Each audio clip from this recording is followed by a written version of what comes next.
To the physics by DK sir. आज हम पढ़ने वाले हैं कॉम्बिनेशंस ऑफ सेल्स।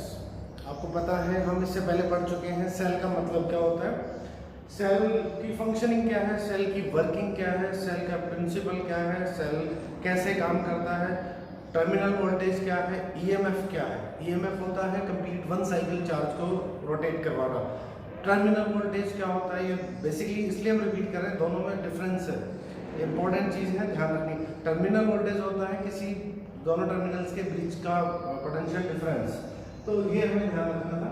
ओके, अब आता है कि अगर हम सेल को रिप्रेजेंट कैसे करते हैं, हमने पढ़ा था ये सेल को रिप्रेजेंट करते हैं पॉजिटिव टर्मिनल नेगेटिव टर्मिनल, तो इस तरह से बता देते हैं। बड़ा वाला पॉजिटिव होता है, उसके साथ एक छोटा सा रेजिस्टेंस शो करते हैं, ये वाला पहला सेल हो गया, दिस इज नंबर 1 सेल, ठीक है। दूसरा वाला सेल ये पूरा ऐसे, ये पूरा रिप्रेजेंट हो गया। तो इनको सीरीज कॉम्बिनेशन, मतलब हम क्या करेंगे कि एक पहले सेल के जो नेगेटिव टर्मिनल है उससे अगले वाले का पॉजिटिव टर्मिनल जोड़ दें। तीसरा भी जोड़ना चाहते हैं तो दूसरे वाले सेल के नेगेटिव टर्मिनल से तीसरे वाले का पॉजिटिव टर्मिनल जोड़ दें। तो इस तरह से सीरीज कॉम्बिनेशन होता है। हम ये पढ़ने वाले हैं कि करंट पे क्या इफेक्ट पड़ेगा। जैसे एक सेल को जोड़ते हैं तो एक सेल की वजह से क्या करंट होती है, मैंने दो को जोड़ दिया सीरीज कॉम्बिनेशन में, what will be the current in circuit. तो सर्किट बनाने के लिए फटाफट से इनको जोड़ दिया। एक हम क्या करेंगे, एक लोड रेसिस्टेंस जोड़ देंगे, यहाँ पे कोई भी लोड बल्ब जोड़ दें, कुछ भी जोड़ दें, और सपोज उसका रेसिस्टेंस है R। ओके, अब देखिए ये एक्सटर्नल रेसिस्टेंस होता है, R1 R2 क्या है, इंटरनल रेसिस्टेंस ऑफ सेल्स, ठीक है। तो हम ये कह सकते हैं, अब इसमें सर्किट में करंट किधर फ्लो होगी, तो देखते हैं इस E2 सेल के वजह से करंट किधर फ्लो होना चाहती है, तो आंसर है पॉजिटिव से नेगेटिव, तो ये करंट ऐसे जाएगी। इसकी वजह से E1 की वजह से पॉजिटिव से नेगेटिव, तो ये ऐसे जाएगी। हमेशा करंट किधर जाएगी, पॉजिटिव से नेगेटिव टर्मिनल। सर्किट में कभी भी आपने जोड़ रखा है तो ये सिंपल सी बात ध्यान रखो, ये घूमकर ऐसे जाएगी नेगेटिव टर्मिनल, ठीक है। तो हम लोगों ने करंट की डायरेक्शन अगर यहाँ बतानी है तो क्या करंट की डायरेक्शन होगी, ये करंट की डायरेक्शन होगी, दिस इज I। तो सर्किट में सपोज I करंट फ्लो हो रही है, दोनों के कॉम्बिनेशन से हमने मान लिया टोटल करंट I फ्लो हो रही है, ठीक है। अब इसको करें कैसे, तो देखिए हम इसमें कुछ पॉइंट्स बना लेते हैं। दिस इज लेट अस से A पॉइंट, बीच में जहां जोड़ा है B point, this is C point, ये समझाने के लिए। तो देखिए A और C पॉइंट पर के बीच में, A और C के बीच में जितना भी टर्मिनल पोटेंशियल डिफरेंस होगा वो सेम किसके इक्वल होगा, आंसर इसके इक्वल होगा। यहाँ पर जो पोटेंशियल डिफरेंस होगा, फिर से A और C के बीच में जो भी पोटेंशियल होगा डिफरेंस, वो क्योंकि ये डायरेक्टली यहाँ कनेक्टेड है, यहाँ R के ऊपर जितना पोटेंशियल डिफरेंस उतना ही A और C के बीच में पोटेंशियल डिफरेंस। अब A और C के बीच में निकालने के लिए अपन इसको दो भागों में मानते हैं, AB और BC। तो AB के बीच में पोटेंशियल डिफरेंस का मतलब हमने है ना सेल को, ये सेल ऐसा होता है, अंदर से R1 बार हमें तो किससे जोड़ते हैं, हमने वायर किससे जोड़े होंगे, तो आंसर है टर्मिनल से। तो A और B के बीच में टर्मिनल वोल्टेज क्या होगी, हम क्या लिखेंगे, terminal voltage between A and B कितनी होगी बताइए। तो आंसर है टर्मिनल वोल्टेज के लिए क्या करते हैं, EMF minus current into internal resistance. ये हमने पढ़ा हुआ है ना। टर्मिनल वोल्टेज क्या होती है, E माइनस IR। तो E1 हो गया, I कितनी करंट सर्किट में I और internal resistance R1। Similarly terminal voltage between B और C के बीच में कितना होगा, B एंड C। ये टर्मिनल वोल्टेज को हम पोटेंशियल डिफरेंस भी कह सकते हैं, सिंपल सी भाषा में। पोटेंशियल ही तो है ये, बट टर्मिनल्स के बीच। तो ये B और C के बीच में क्या होगा students, E2 minus I R2, ठीक है बेटा, ये समझ में आ रहा है। इस B के बीच में टर्मिनल वोल्टेज, BC के बीच में टर्मिनल वोल्टेज, ठीक है, निकाल दी। अब A और C के बीच में टर्मिनल वोल्टेज नेट टोटल, तो आंसर दोनों को जोड़ दो। क्यों जोड़ दो, क्योंकि A और C के बीच में जितनी टर्मिनल वोल्टेज या पोटेंशियल डिफरेंस होगा वही किस पे होगा, बाहर इस पे होगा, उसको कंपेयर कर देंगे। तो अब क्या बोलेंगे, टोटल टर्मिनल वोल्टेज या पोटेंशियल या टोटल वोल्टेज भी लिख सकते हैं आप, total voltage between A and C।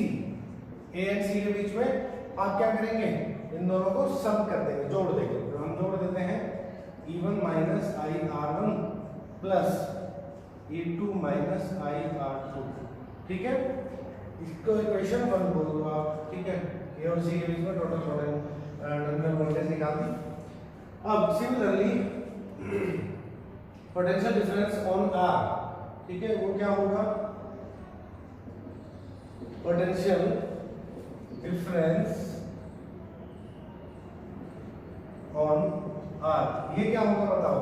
इस पर नेट करंट कितनी है आई और रेजिस्टेंस क्या है आर, तो बताओ बेटा क्या होगा, आई आर होगा कि नहीं होगा, आई आर ही तो होगा पोटेंशियल। अब जो इसका पोटेंशियल डिफरेंस है वही कहाँ है, ए और सी के बीच में, और ए और सी के बीच में पोटेंशियल कितना है, तो आंसर कितना है। तो इक्वेशन फर्स्ट और सेकंड से हम क्या कह सकते हैं, बोथ आर इक्वल, इक्वल कर दो, I R is equals to, ये क्या हो जाएगा, E1 minus I R1 plus E2 minus I R2, ठीक है, और आई आर इसको E1 प्लस E2 ऐसा लिख सकते हैं, और minus I R1 minus I R2, minus वाले टर्म से इधर ले आओ, आई ये ऐसा हो जाएगा, I r plus I R1 plus I R2 equals to E1 plus E2। Okay, अब आई कॉमन ले लो, r small r1 plus small r2 plus r, तीनों रेजिस्टेंस अंदर रहेंगे, r1 और करंट की वैल्यू क्या रहेगी आई की, देखो E1 plus E2 upon R1 plus R2 plus R, ये आपका नेट करंट फ्लो होगा इस सर्किट के अंदर। ये आपको समझ में आ रही है बात, इतना करंट फ्लो होगा। अब इसको हम एक स्टैंडर्ड प्रेजेंटेशन के रूप में अगर देना चाहिए इस फॉर्मूले को, तो E1 प्लस E2 को क्या लिख सकते हैं, E इक्विवेलेंट, क्योंकि देखो इक्विवेलेंट का मतलब होता है समतुल्य। हमने इस सर्किट में जितने भी E जोड़े थे, करंट में क्या आया था, करंट का बेसिक फॉर्मूला वही है। E इसको आई करंट क्या होता है, potential upon resistance, V upon R होता है। बेसिकली E1 और E2 है क्या, ये हमें पोटेंशियल ही तो होता है, तो फॉर्मूले का नेचर वही है, करंट का नेचर वही है। इसको E1 प्लस E2 है, दो बैटरी थी, दोनों को जोड़ के नेट EMF हम क्या बोलेंगे इसको, इक्विवेलेंट या नेट EMF, ठीक है, अपॉन देखो R1 plus R2 internal resistance भी जोड़ा हुआ है, हम इसको लिख सकते हैं R इक्विवेलेंट प्लस में कैपिटल R तो बाहर का, R इक्विवेलेंट क्या बोलेंगे, net internal resistance, R equivalent बोलेंगे नेट इंटरनल रेजिस्टेंस। तो हमारा फॉर्मूला क्या बन गया, ई इक्विवेलेंट, जितने भी ईएमएफ जोड़े हैं सबको जोड़ दो, जितने भी इंटरनल रेजिस्टेंस है सबको जोड़ दो, प्लस उसमें लोड रेजिस्टेंस, जो एक्सटर्नल रेजिस्टेंस बाहर जुड़ा है, बाहर का प्रतिरोध है, उसको जोड़ दो, इतनी करंट फ्लो होगी इसके अंदर। तो बड़ा बेसिक सा नॉर्मल सा फॉर्मूला हमें मिल गया और आराम से कर लेंगे। तो सीरीज में अब अगर हम इसमें कुछ केसेस अपन देखें, सपोज सब दो की जगह अगर और ज्यादा जुड़े हों सेल, तो क्या होगा सर सीरीज में, तो बेटा जितने जुड़े हों सारा को जोड़ दो, ठीक है। तो अपन एक स्टैंडर्ड फॉर्मूला बनाते हैं, if there are n cells are connected in series, series में n सेल्स कनेक्टेड है, तो बताओ E इक्विवेलेंट क्या होगा बेटा, तो आंसर E इक्विवेलेंट आ जाएगा n है, तो n जोड़ दो En, और रेजिस्टेंस जितने भी होंगे इनके तो रेजिस्टेंस भी जुड़ जाएंगे, R1 R2 R2। तो इस तरह से हम कर सकते हैं। और अगर मैं कहूँ if all n cells are same, मतलब मैंने सेम सेल ले लिए सारे के सारे, तो क्या होगा, E इक्विवेलेंट की वैल्यू क्या आ जाएगी, E प्लस E कितनी बार जोड़ दूं, n बार जोड़ दूं, तो ये क्या वैल्यू मिल जाएगी Ne, और R इक्विवेलेंट में R भी n बार जोड़ दो तो सेम सेल है, तो वो क्या आ जाएगा NR, आएगा कि नहीं आएगा।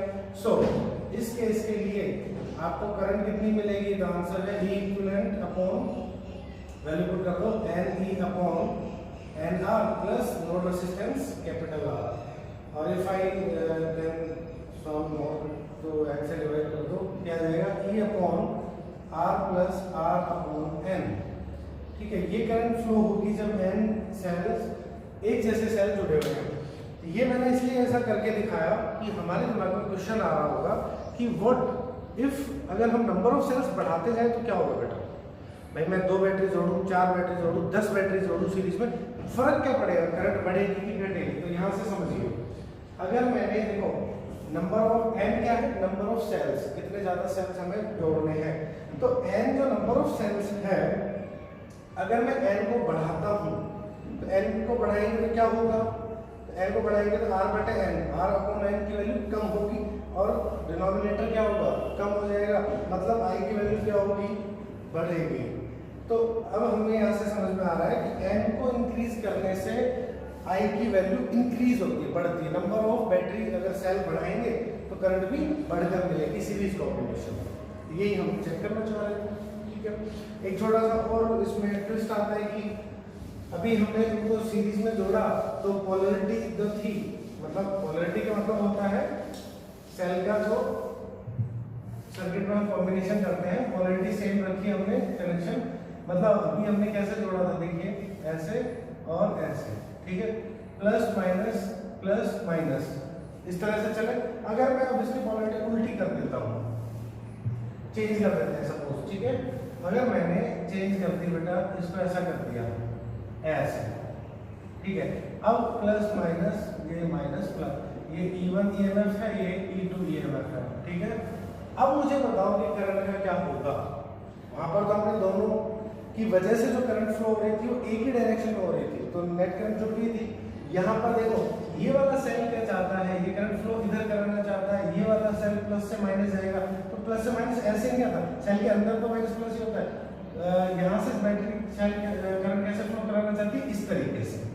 तो देखिए आप अगर सर्किट बनाएंगे तो आपके सामने प्रॉब्लम भी आ रही, करंट किधर से आ रही है, किधर से आ रही है, कौन सी करंट ले, तो आंसर ये है कि जब दो अलग अपोजिट पोलैरिटी में हम जोड़ते हैं सेल्स को, तो उस दौरान क्या होता है, जो सेल ज्यादा ईएमएफ वाला है, क्योंकि देखिए ज्यादा ईएमएफ वाला होगा, ये मान लो इसने इधर से करंट भेजी 5 एम्पीयर, इसने भेजी 10 एम्पीयर, तो नेट करंट किसकी बचेगी, इसकी बचेगी, और कितनी बचेगी, उसका डिफरेंस। तो अल्टीमेटली हम क्या कहना चाहते हैं, जिसका बड़ा ईएमएफ होगा वो क्या होगा, सर्किट में इफेक्टिव होगा। दो लोग लड़ रहे हैं तो इफेक्टिव कौन होगा, जो बड़ा होगा, ठीक है, बाकी कैंसिल आउट हो जाती है चीज।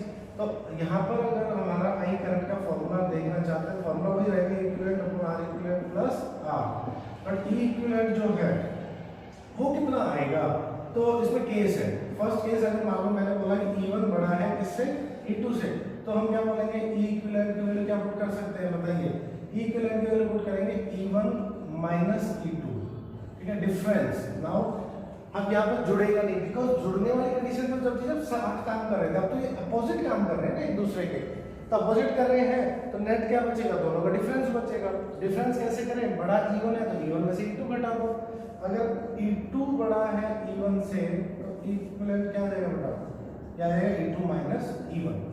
ये समझ में आ रही है? तो ये जो सिचुएशन है ये होती। अच्छा, रेजिस्टेंस का क्या होगा, रेजिस्टेंस सर्किट में हमेशा जुड़ता है, जितना भी रेजिस्टेंस है, रेजिस्टेंस तो रेजिस्टेंस है, रेसिस्ट कर रहा है, तो रेजिस्टेंस तो हमेशा 5 सेल भी होंगे तो भी जुड़ता ही जाएगा, रेजिस्टेंस हमेशा एड अप होगा।